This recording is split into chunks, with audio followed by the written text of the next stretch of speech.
I've made films based on existing movies, and today I'm gonna compare them to see what I did right and what I did wrong. So let's get straight to it. So this is my home screen. You're gonna be seeing this a lot, but let's start over by chronological order. I said that wrong, but first release pretty much. And I made this one. Hold up, no, I did the wrong thing. All right, hold on. Okay, there you go. So first we have the Cyberpunk Edge Runners. Now this I made actually a long time ago. I made this one, I believe it was I think it was like 2023. Yeah, like 2 years ago. I had a shit ton of free time and I still wanted to do filmmaking, and I was really still into animation a lot. And as you can see, there's already huge differences that you can see from my version. First of all, let me pull up the original version, which, yeah, there it is. The most obvious difference is the fact that the original version not only said much higher quality, but also it's really much more animated. As you can see, that text has some animation to it. There's different animations. There's reference to the movie, and yeah, it's just more smoother. Where because it's supposed to be like that, it's supposed to be animated like this. This is supposed to look like that. There's much more text.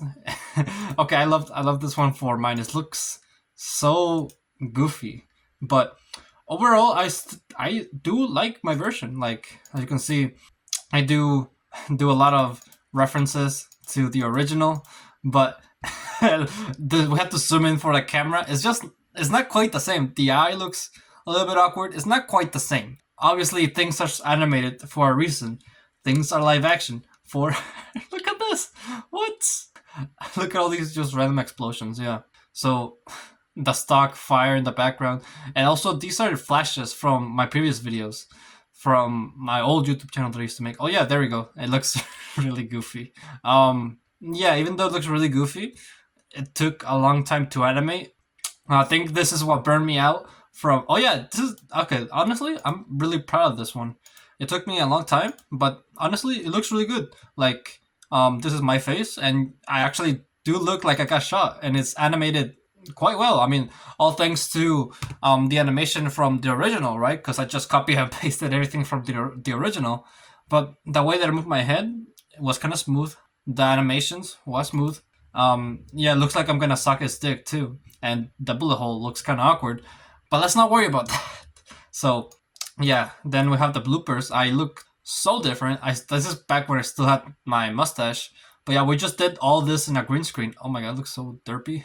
Yeah, we just did all this in a green screen. Simple as that. You know, there you go. This is. I wanted to go over this one really quickly because it's just simple. Copy and paste. This is like the most copy and paste film I think I've done. This is just straight bar for bar copy and paste. I didn't try to do anything different besides, adding my own twist to it. Adding the fact that these were like the flashes of clips are from my old videos. Yeah, and also from Vegas. Added so it's me instead, just adding my own character to it. But that's pretty much about it. I didn't do anything else. Next film that we made based on an existing film is Bridesmaids. So I've gone over this one before. I made a video where I go over all of the films that I made so far. But today I just want to compare it to the original, right? So first of all, I checked you watch all the films that I made because I'm not gonna elaborate much. Also, I look really good. I'm not gonna elaborate much, okay? These are out. You can see them. You can tell that I was sucking on the ring pop that I used as a prop. The one difference that you can tell from the original is the fact that it looks much more professional, which obviously, of course, it does.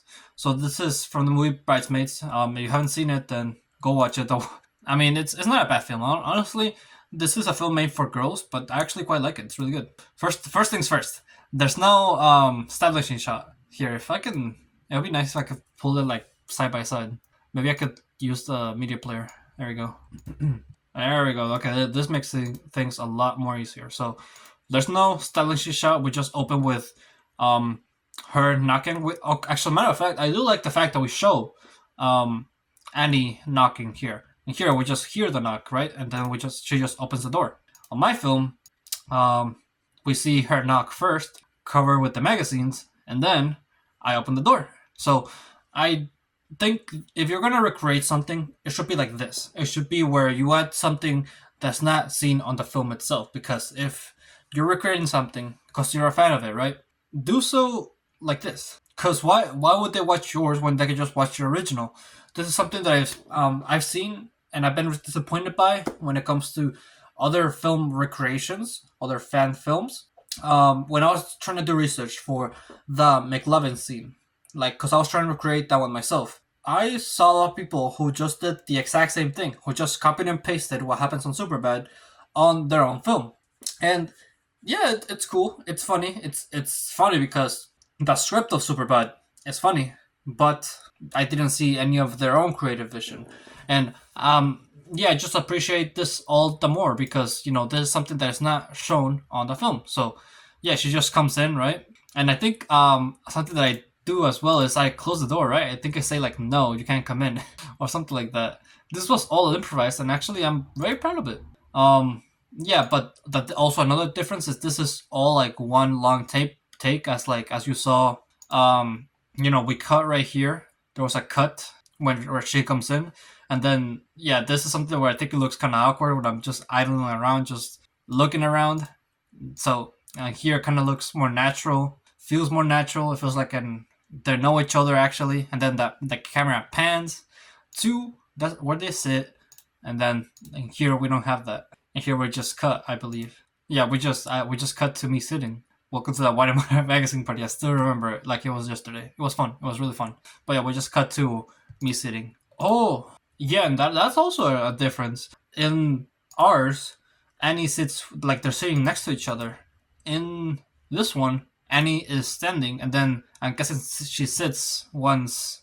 Yeah, she sits later. So the order is different. I wonder why they changed it. I'm glad that we didn't copy it again and then close up of her face. And then this is just standard filmmaking stuff from here, where it's just the master, which is like the center, and then close up of each person. As you can see, for ours, same thing. We have the center where you can see the both of us, and then close up of her face, and then the close up of my face. This is simple filmmaking stuff. If you wanna film a scene as easily as possible, just do that. Have a master, have a close up of both actors, and that's it. That's also what I did for the Whiplash scene, where we're gonna talk about later, where I just did these three things. It did result in the film being kind of bland. I think out of all the films that, well, not really actually. I think I did implement my own creativity to the Whiplash scene, but I think I could have added more. We'll get to that later, though. First of all, this scene right here. So, yeah, I can't really compare the acting because obviously it's different. Like, obviously, it's gonna be easier for, I already forgot her name. Damn, what's her name? Ivy. It would have been a lot more easier for Ivy to act with the female actress. That would have been more easier to act more girly. And it was really hard for me to act girly because I'm not a girl. Also, the costumes, this is something our professor mentioned, but the costumes is just a copy, nothing innovative. Same thing. I don't think there's much of a difference besides that, because everything else is just simple standard stuff. Even when I leave to be on the phone, same thing. We see Annie just standing there, just realizing that her friend's gonna get married, being more emotional, like thinking. Same thing here. Like we stay on her. I think it would have been better if it was the close up, but I'm not the editor.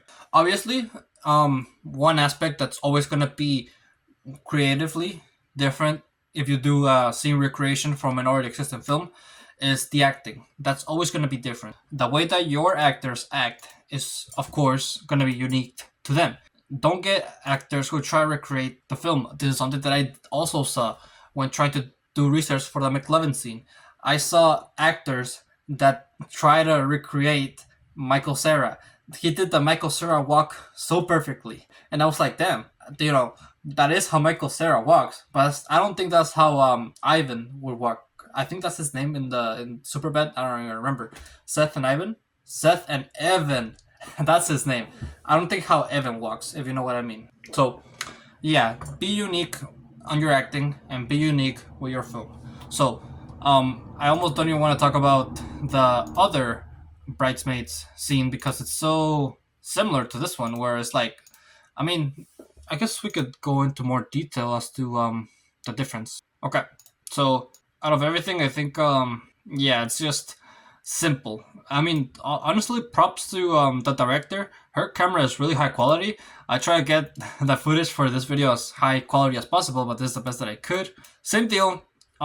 There's really not a lot of creativity that you could have added when it comes to this scene right here. I almost wanna pull up the other one, the other film that I was involved with. I didn't act or anything. I was script supervisor, but they did add a new creative element that was not in the scene before, and actually would have made it a lot more funnier.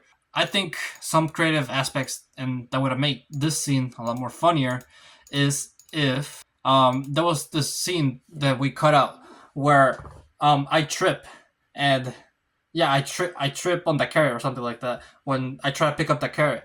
I think that would have made it a lot more funnier. Um, I guess we could talk about how don't try to make it so whenever you create something, don't try to make it that it's well. We already went over that it shouldn't be 1-to-1, but don't try to force it to be 1-to-1. If you add something that is not on the film, keep it. Like I wanna see myself trip. That would have been really funny and it would have been really unique. And I also look really handsome here.